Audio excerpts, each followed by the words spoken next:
installed for. Good morning, my name is Lacey, date of birth 6th of June 1980. This is my level 3 consultation.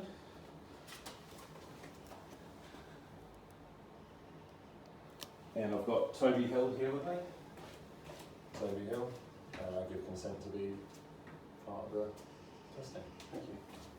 How are you, Toby? You all right, bud? Yeah, very good. How are you? Good, yeah, good. Thanks. But we're outside today. Yeah, especially this morning when I took the dog out there. Nice one. Nice one. So just to give you a quick rundown of what we're going to be doing today, we're just going to go through a couple of forms before we start. Then we'll get into the consultation. That'll just be having a chat about lifestyle, exercise preference, that sort of thing. And then towards the end we'll do some health assessments, which will be a push-up test and a sit and reach test. I'm also going to be looking at body fat percentage, if that's all okay with you? That's fine. Excellent.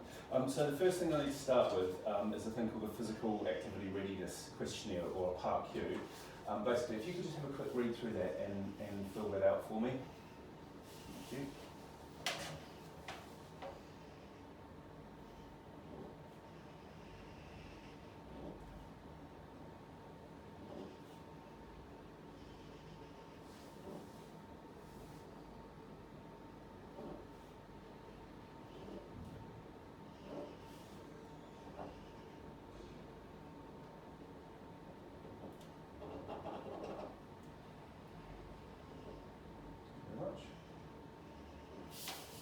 So the PARQ, that's basically just to check if you've got any outstanding medical conditions, anything that might be like a contraindication to exercise. You've marked all no, which is good, which means I wouldn't have to refer you to point to a GP or anything like that. The second thing I just want you to have a quick look through, please. It's informed consent. So basically, because we're looking at doing programs, I'm going to have information about you on my computer and so on and so forth. It's really just one, you giving me the authority to keep hold of that safely, but also just that you understand the risks and benefits of exercise. Yep. So I know you probably read one of these before, but if you could just quickly swim through that for me.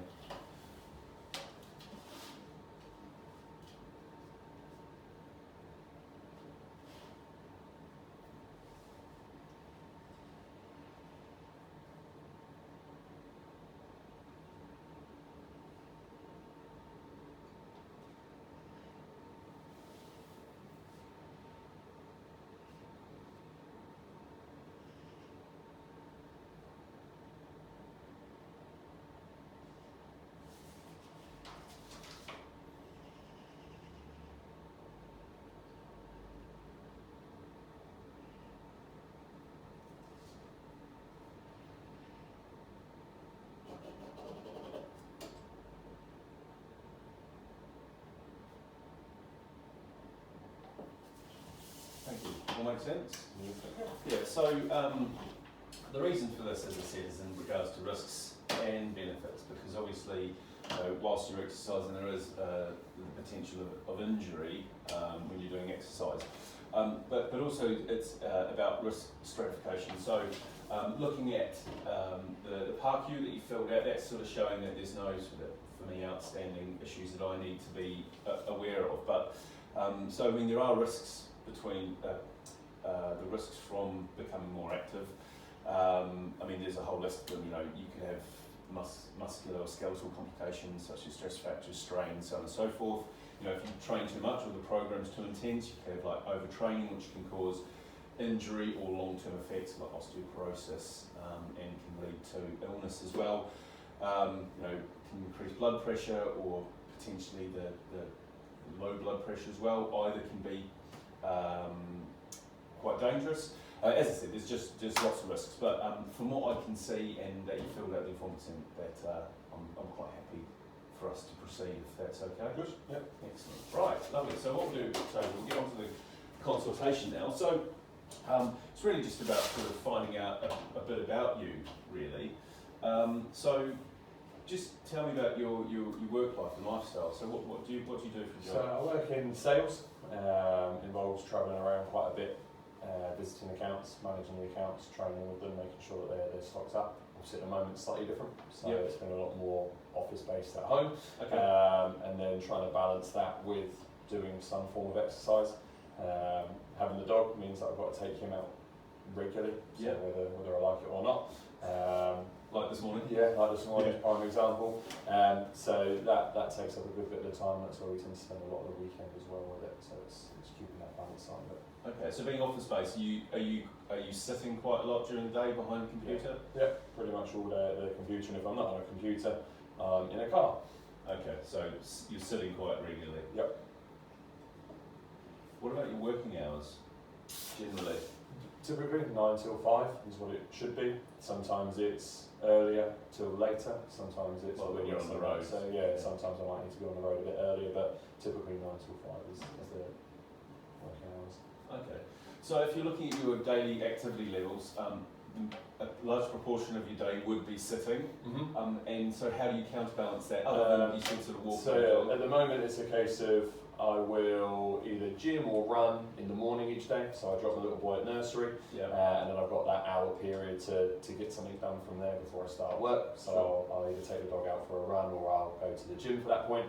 And then during my lunch break I tend to work while I'm eating, because then it allows me to take the dog back out again later on in the afternoon for 45 minutes or so. Working lunch and it gives you a little bit it gives me the flexibility, or if I've got just calls that I don't need to be looking at a screen for, I can do that taking the dog for a walk as well. So I'm probably doing sort of an hour to an hour and a half of exercise each day in some capacity, from walking to running to gym. Okay, excellent.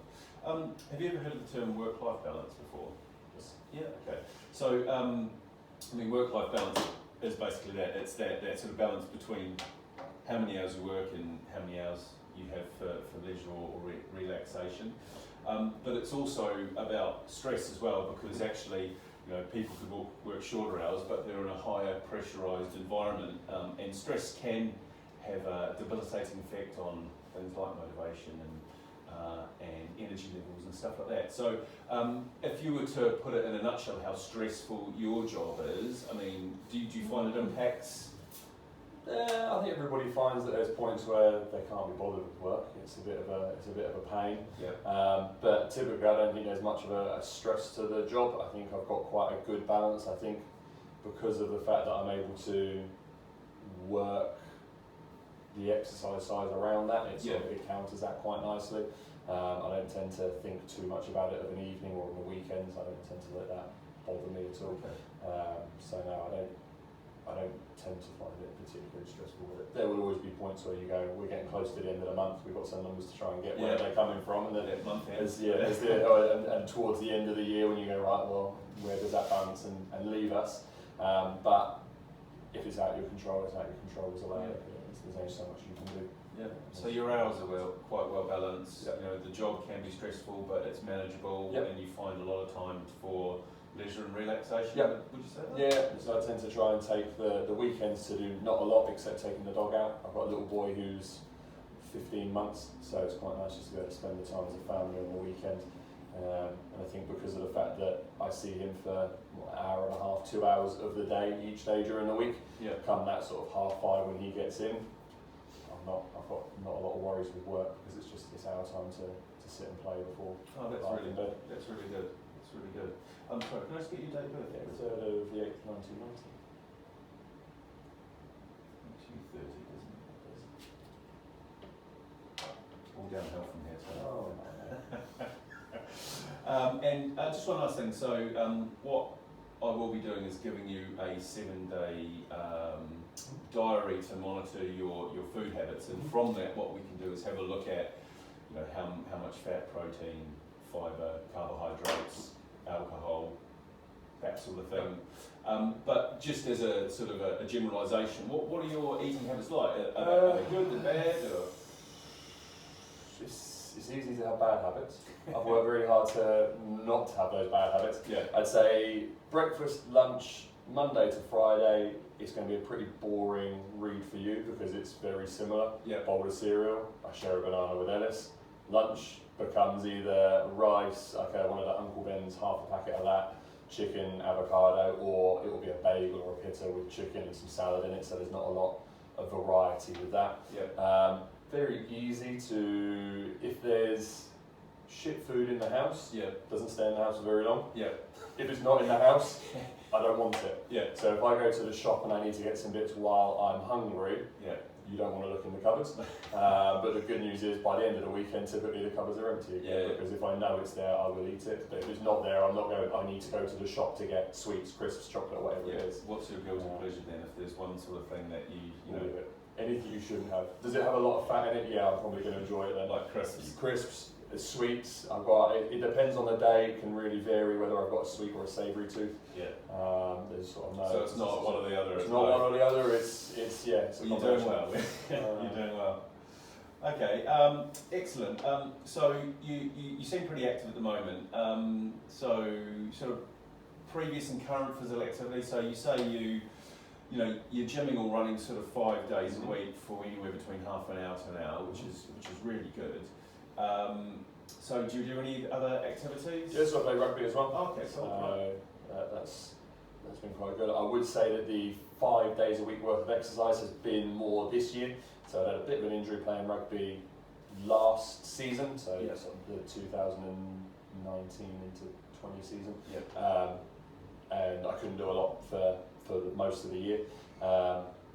And then when I was able to start doing stuff, I sort of took it upon myself to really up it. I didn't have the option of the physio because we were in the middle of everything going on. Okay.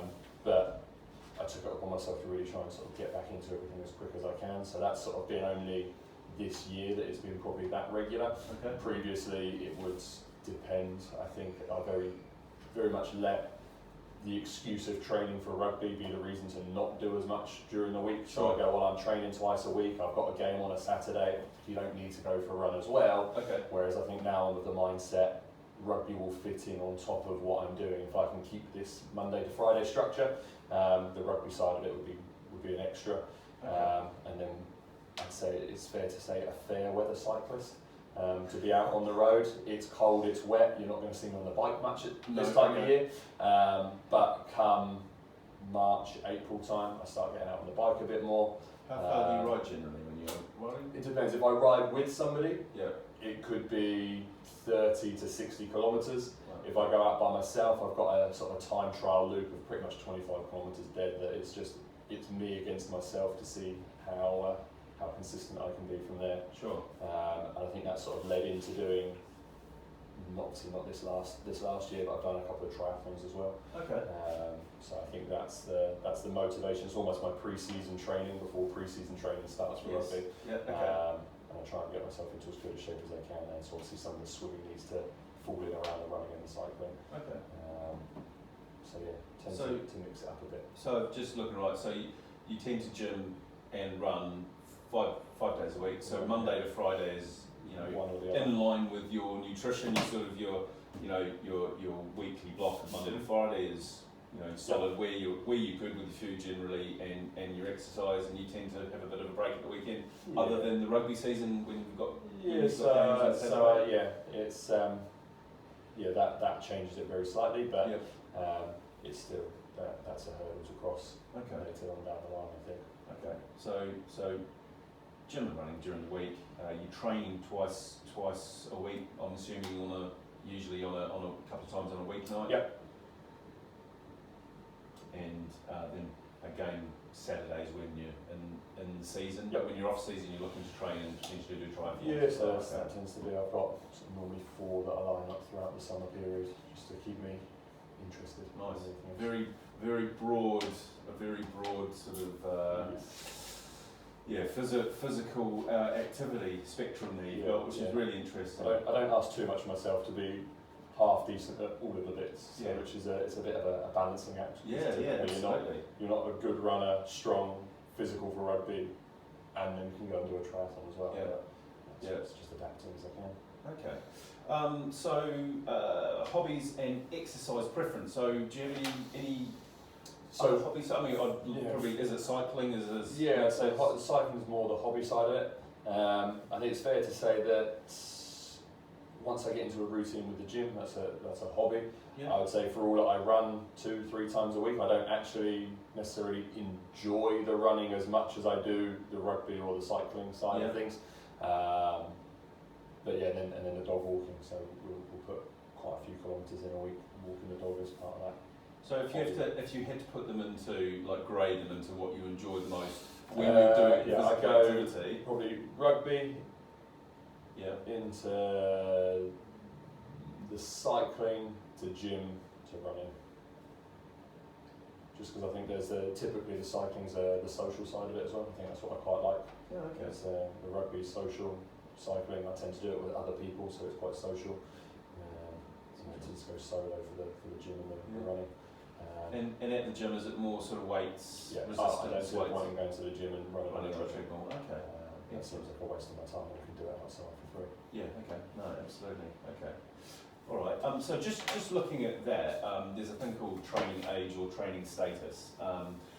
So if for instance you had someone who had never been to the gym, never really played sports previous in their life, and hadn't been doing any running, so that would be quite a young training age or training status. So it'd be more beginner.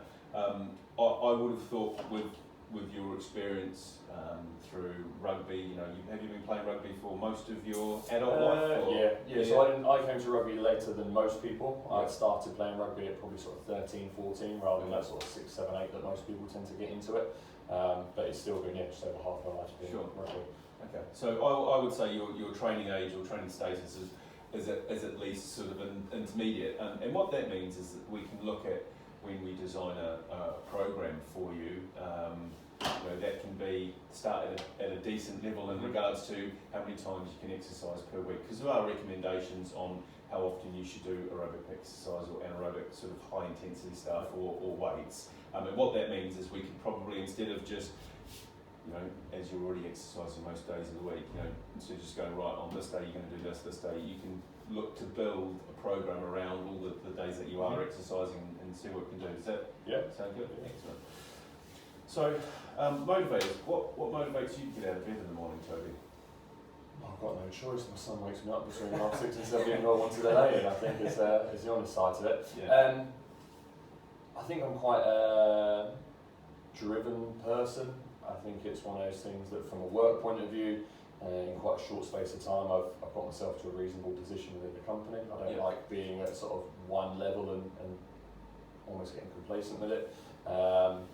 The exercise side of it, I like trying to get it done in the morning because I just feel like I'm then up and I'm ready for the rest of the day then. Yep. And then with that, it's not so much how other people perceive me when they look at me. It's more when I get up and I look at myself in the mirror, going, do you know what, you're getting there with it. Yeah. So the self-satisfaction of being in shape. In shape.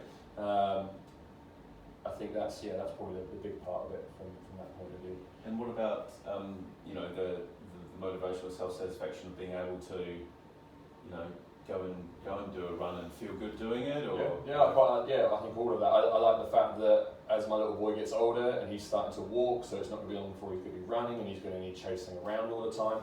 I want to be able to do that. Yeah.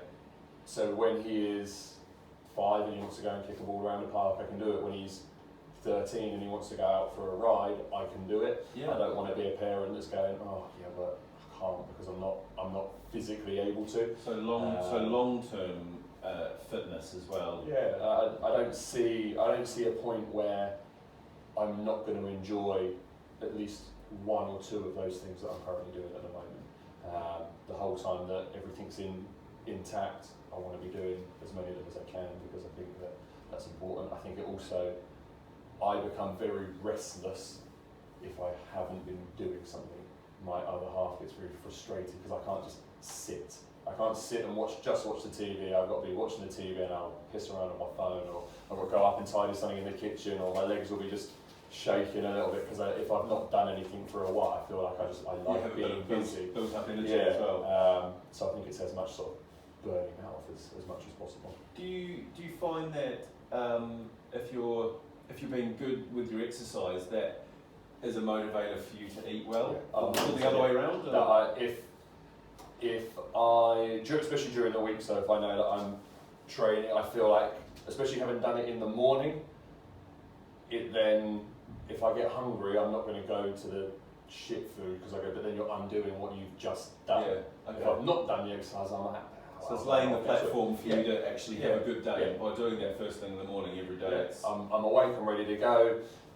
It's meant that the couple of times I have had to travel around with work, previously it would have been what's the most convenient thing, because I get to claim my lunch back, so I'll just get whatever I want. Whereas now it's, if I'm going out, I will pack something with me, and then from an expenses point of view, I will then top the fridge up with the good stuff for the next day. So I'm sort of trying to think a bit more about it rather than just going, well, a sandwich meal deal with a packet of crisps is the easy option. Sure. Take something with you that's going to be half the calories but so much more nutritional. Yeah.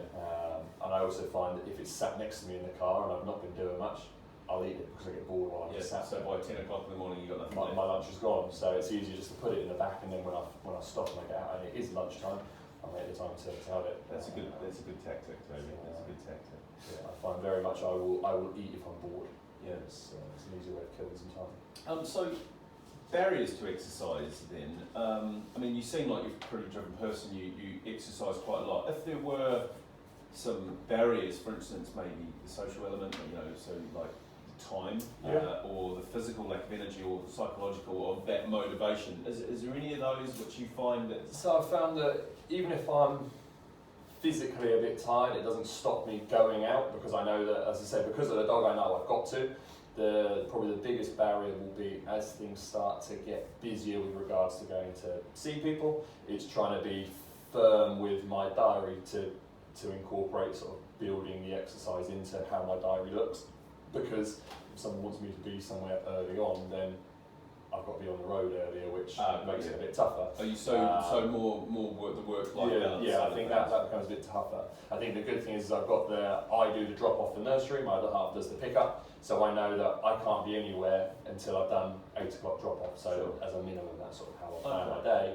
But if I've got to go straight from drop off to wherever, do I want to be getting up at 5:30, 6 o'clock in the morning to take the dog out and get the exercise done? Which is okay in the summertime. Not always, when it's cold and wet and frosty and all the stuff that goes with it. Yeah. Once or twice, okay. Regularly, I think I start to get a little bit bored of that. Yeah, because I think it then ties in with as a grown adult, going to bed before 10, half 10 doesn't make sense to me. Yeah. So even if I know I've got to be up early in the morning to go out, I'll do it, but I won't then go to bed early the night before or the night of, because I go, I'm not a child, I'm not going to bed at 9:30. What's your average hours? About 7 hours sleep, I reckon. So typically it's sort of 11-ish till, well, probably a little bit more, 11-ish till sort of 6:30-ish by the time I'm getting up and getting sorted, so sort of 7.5 hours. Do you have any trouble sleep? Do you wake up in the middle of the night? Occasionally for a wee if I've drunk too much before. So if, like rugby for example, I'll drink a bit during the training or after training, and I'll notice that when I go to bed.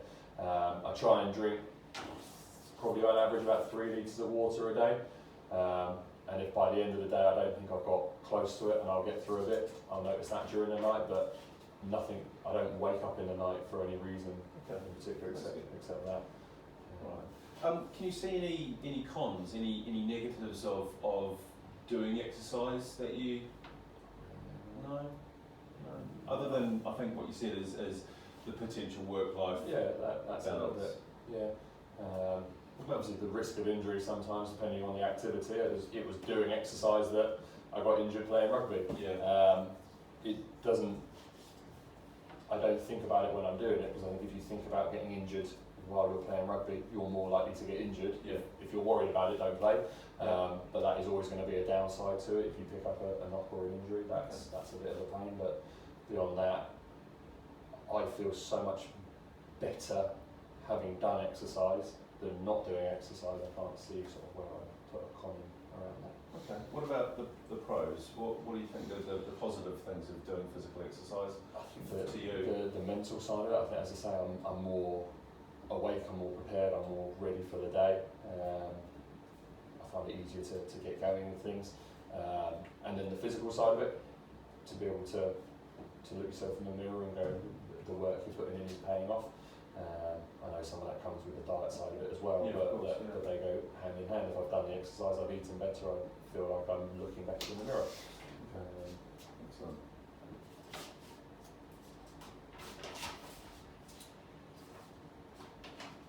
So, obviously you're pretty active at the moment, and you've come to see me as a personal trainer to potentially look at a program or maybe change things, maybe the way you train or something like that. So what are your overarching goals? So what is it that you sort of want to get out of coming to see me or potentially having sessions with me or setting up a program? I think it's getting that. It's doing the right. It's one thing doing a lot of exercise. Yeah. It's another thing doing the right exercise. It's very easy to think you're doing it all right at the gym, but you sort of just hit those plateaus where it sort of feels, I suppose, a little bit like, yes, I'm going to the gym, and especially from the early part of lockdown to where we are now, things got back to where they are, but I sort of hit a ceiling where what I'm lifting just becomes the norm. It doesn't seem to go beyond that, which is obviously got to be down to something I'm doing or not doing. So it's one thing thinking you know what you're doing, it's another thing actually doing it properly. Sure. Form and technique as well, I think are a big thing. I think it's very easy to think that you're doing it right, but until somebody actually is able to go, no, try this, do that, see how this goes, that's not something you can do by yourself, and someone that's got the expertise in it. Okay. It's the person. So some overarching goals. So one is potentially looking at sort of technique for certain exercises. Yeah. You know, what you're thinking, maybe like squat, deadlift. Yeah, I think those are the big ones, squat, deadlift, those sort of things. If we can move into some of the Olympic lifting with it again, I know that sort of, I understand that the whole body exercises are beneficial, but it's doing them properly. I don't see the point in, I don't really do a lot of deadlifting or squats or anything like that. It's that typical, I do some running, set out, do the legs, and then it's all big upper body stuff. Yeah. But I also know that I need to do it. Yeah. But I want to do it properly. Sure. Because otherwise that's going to be where the injury comes. Yeah. What about running wise? I mean, so we've looked at technique. You're thinking about progression. So are you plateauing in the gym? So you sort of everything hits that plateau. I think it all falls in. The running side gets to a point where it got a bit quicker, and now it's there.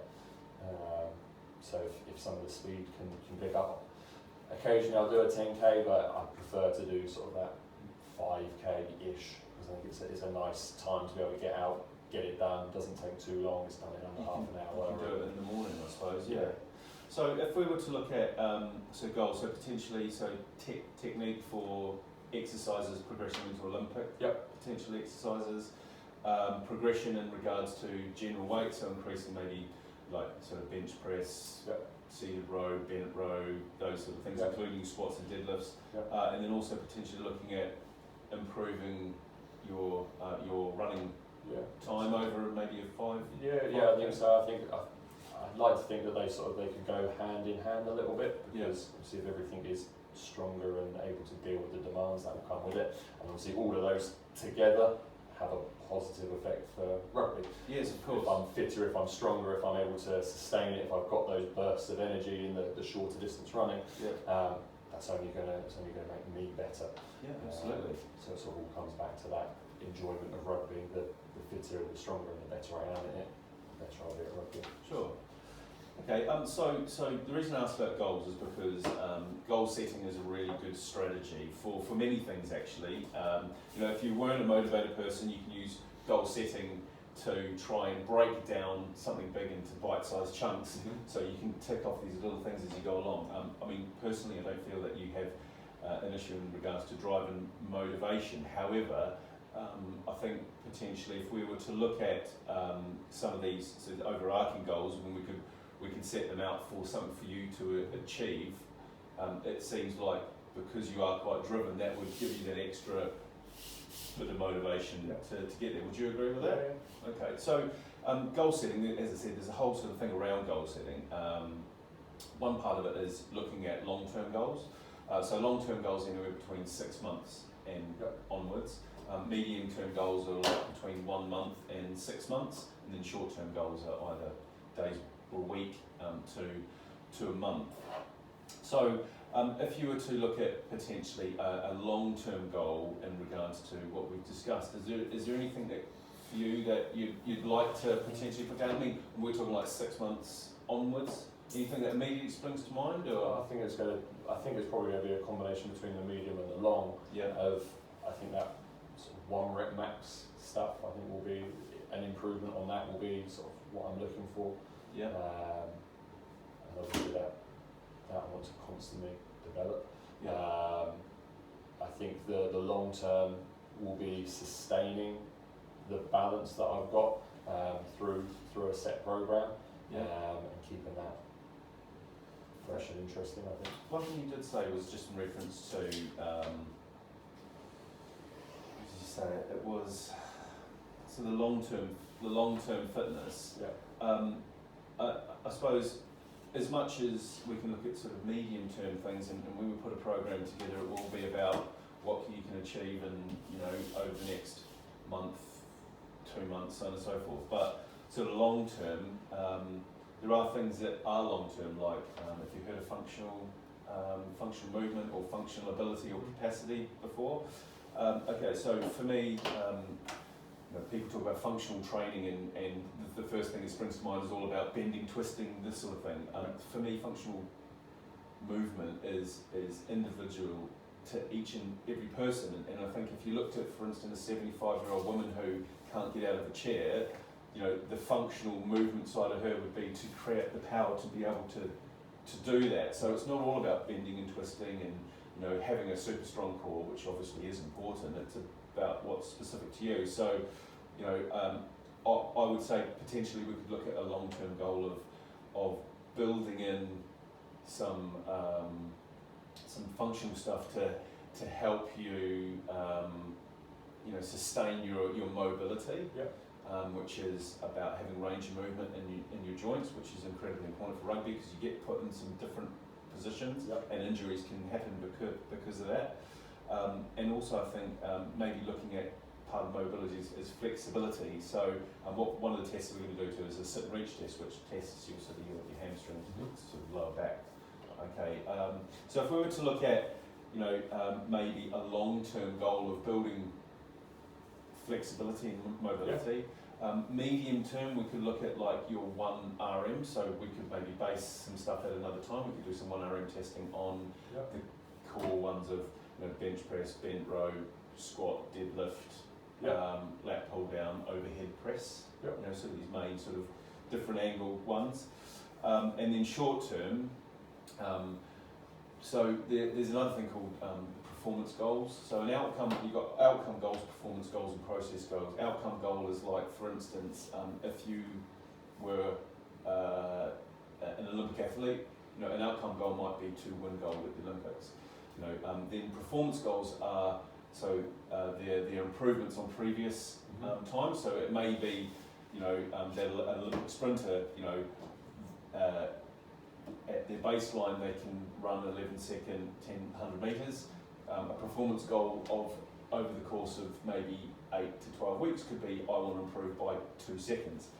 Then you'd look at process goals, which are actions or techniques to achieve your performance goals. So that might be for the sprinter, how they explode out of the blocks, how they get upright. They look at their stride length and all that sort of stuff. So short term, I think what we could look at is the actions and processes to help you achieve 1 RM, which would then link into looking at technique, muscle activation for your glutes and hamstrings and quads, and work on that, which then also links quite nicely into core stability and spine stability. Sounds good. Cool. So what I will do from here, so we want to be looking at improving technique, and what I'll do with improving technique is add that sort of functional mobility, so on and so forth, into that. Then progression, so improving your 1 RM, so that's sort of the short to medium, and then as well as that, in line we can look at potentially the aerobic capacity, so improving your 5K and stuff like that. Sounds good. Okay, anything else that you want to add to that? I think that's going to keep me busy. Cool, lovely. So we're sort of towards the end, I appreciate we're a little bit time bound, so what we'll do is we'll go through just some health assessments now. So you said that you injured your... It was my left foot. Yeah. So it was pinned and plated because I damaged the ligaments in that. Yeah. Does it give you any grief at all? Not now that I'm back to things now. Early stages of it, range of motion was a bit of a pain, but it seems to have just gradually eased slightly with it, which is good. Yeah. Tore my ACL. What leg? Right. And that would have been 9 years ago, maybe 10 years ago. Okay, So it's been a while since I did that. And there's been no problems with that. Again, it's one of those things that if you're going to recover from it, recover as best as you can, and don't let it stop you again. So. Okay. All right. And so in regards to the surgery that you would have had to have the pins and plates, I mean, you've had clearance to continue doing I've given all of that. I've been signed off from the hospital, from the physio, from everything. Nobody wants to see or speak to me, and that was 4 or 5 months ago that was signed off, which is good. Brilliant. Right, so I'm just going to take some assessment. I'm going to start with blood pressure, if that's okay. Have you had your blood pressure taken before? Yes. Yep. So at the doctor's? Yes. Yeah, and giving blood and things like that. Oh, okay. Can you remember what it generally was? No. Just never said it was a concern. Oh, okay, cool. Still beating. So yeah. So let's just put that around there. Sorry, my hands are quite cold.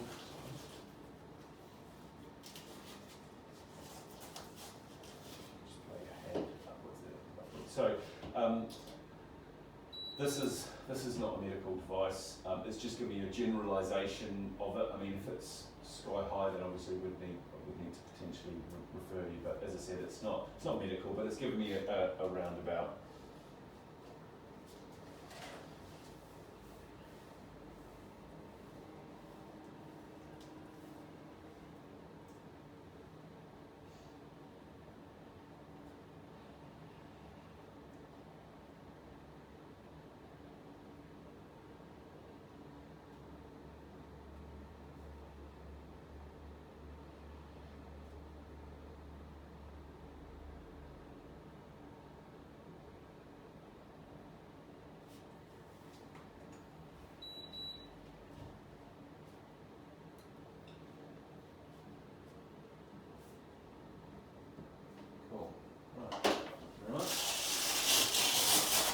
So your blood pressure came out at 129/85. So sort of optimal is 120/80. Sort of normal is 130/85. So you're right within that normal range, which is good news. Also, your resting heart rate was 57. So resting heart rate is a sort of byproduct of aerobic fitness. So the lower it is, unless you've got a medical issue or you're on medication, is because the more aerobic capacity that you have, or the better endurance capacity that you have, the more blood that the heart pumps around the body with every beat, which means at rest it doesn't have to work so hard, so it's beating at a low. So normal range is between 60 and 80, so you're really good at that. If you could just pop your shoes up for me, please.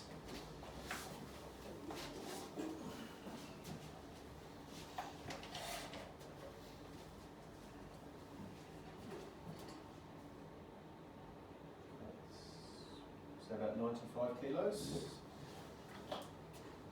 And if you just stay there, I'm just going to get your height as well.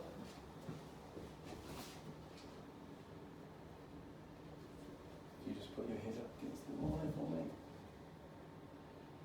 Lovely, thank you very much.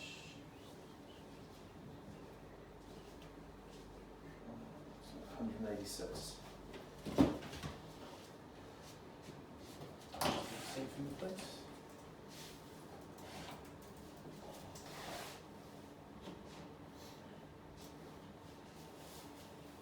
So, from your height and your weight, I can work out a thing called body mass index. Mm-hmm. So body mass index is a generalisation of sort of not so much body composition, but it's more to do with, so there's like a scale, and if you're within a certain part, it's generalising health. It's just a sort of thing for the populace. Appreciate the time down as well. Not too much longer. So your BMI is saying, if you have a look at that, it's 27.4. Okay. Now, as it says there, it says overweight. Okay, but as it's a generalisation, it doesn't take into account body composition, which is your body fat and your mass, so your muscle mass into account. Okay, so what I would like to do is to try to get a better gauge on your current sort of fitness level, body composition levels, is do a skin fold test, if that's okay. Because I mean, it's saying you're overweight, but I mean, visually you're not. So we're going to do a skin fold test, if that's okay. Yeah. Stand up again. Yes, you can, please. So I'm just going to take a measurement on your chest, your stomach, and your thigh. So if you don't mind taking your top off, thank you very much. So just to let you know, I've already marked Toby to take the measurements. So if I'm going to take them firstly up here. Sorry, my hands are very cold this morning.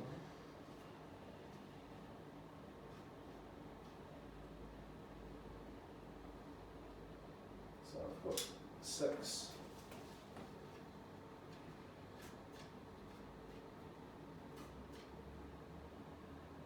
12, which is 18.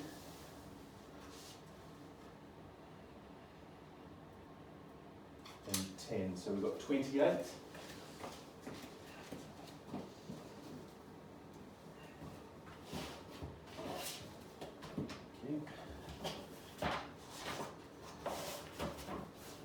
So in 30, we've got 28.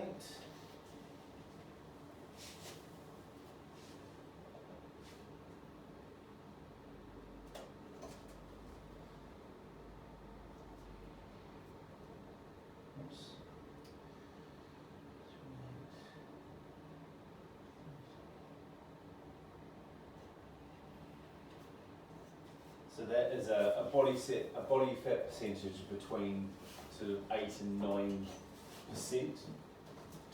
So if you look at the terms of body fat percentage, okay, 8 to 9%.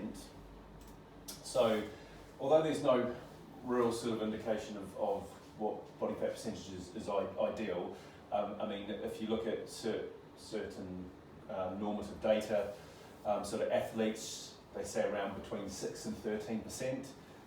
Some with general fitness, 14 and 17%, but acceptable, anything up to sort of 24, 25%. So in that region of 8 to 9%, it drops you into a good range, to be completely honest. I mean, obviously you don't want to be too low, because that can have health problems itself. But were you surprised at that? Yeah. Yeah. Yeah. Happy I was with probably expecting maybe 14, 15. That's decent. Excellent. Cool. So the last two things we're going to do before we end is a push-up test and a sit and reach test. So what I'm going to do is count the amount of push-ups that you can do in the space of, well, as many as you can do. If that's okay. You're okay to do that for me? Yeah.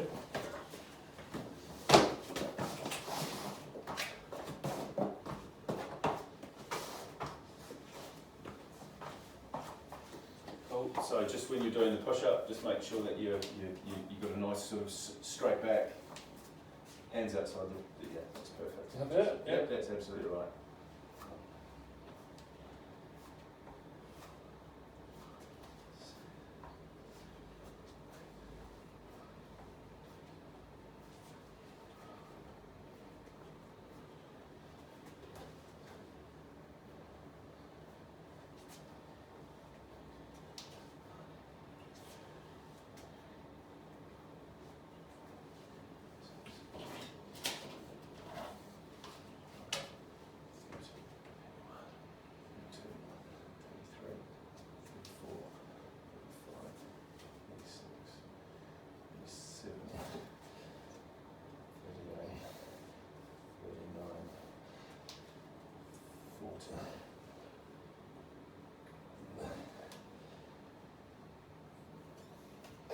42, excellent. Well done. So I'll just give you a little bit of a breather to start with.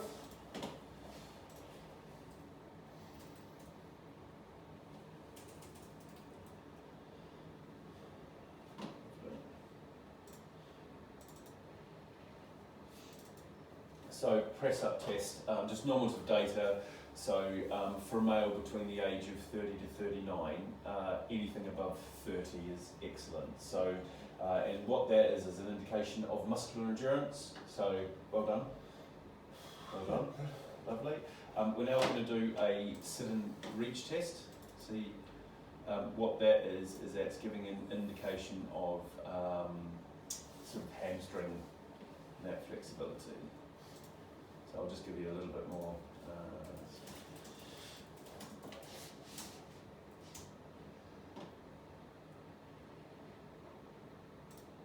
Lovely. Cool.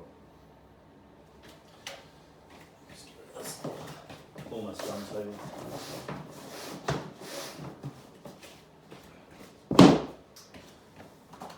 So this is a high-tech piece of equipment here. So what you're going to do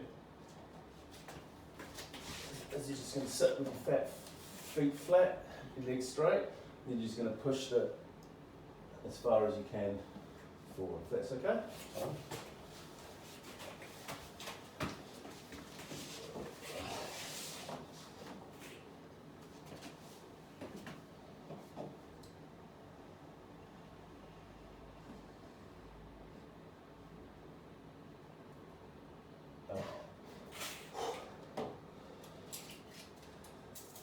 That is plus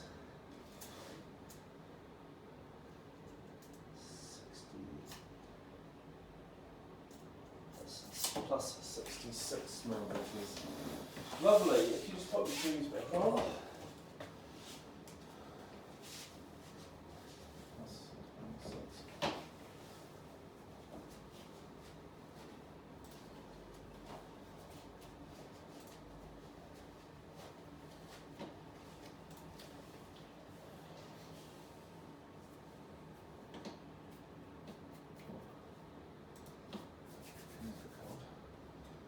Cool. So being able to do a sit and reach test and going past your feet level is good. There's lots of different ones. So yeah, so 6.6. So that is sort of just in the fair range. Okay, so that's good. I mean, as you can see from me, I couldn't even get to this, which showed that I've got very poor flexibility in my hamstrings. So when we talked earlier about the goals in regards to functional, you know, I would look at, let's put part of the program as developing your flexibility to improve that, and also in regards to the 1RMs, what we can also do is retest your push-up test to see if we can improve that. Yeah. Lovely. So come to the end of the consultation and the fitness test. There's just one last thing I'd like you to tell me. So there's a thing called total daily energy expenditure, which is how many calories that your body burns every day. And what I can do is I can try and work that out. So when we look at your nutrition or your weekly, your 7-day nutrition plan, we can look at how that links up with how many calories you should be eating, and also the types of calories, whether that be carbohydrates, fats, or protein. So, so you've got sedentary, lightly active, moderately active, very active, or extra active. Where would you place yourself on there? Probably at that moderate, just for the 3 to 5 days a week side of it. Lovely. Excellent. Brilliant. Okay, so lovely. So thank you very much, Toby, for coming to see me today. As I said, in regards to the goals, so the next thing we would need to do is sort of 1RM testing. So we'd arrange another appointment where you can come and we can do some tests on some basic ones like squats and so forth. And we can look at technique. and then from that I can arrange a program based around improving your 1RM, improving technique, so we can work on the squat and the deadlift. Yep.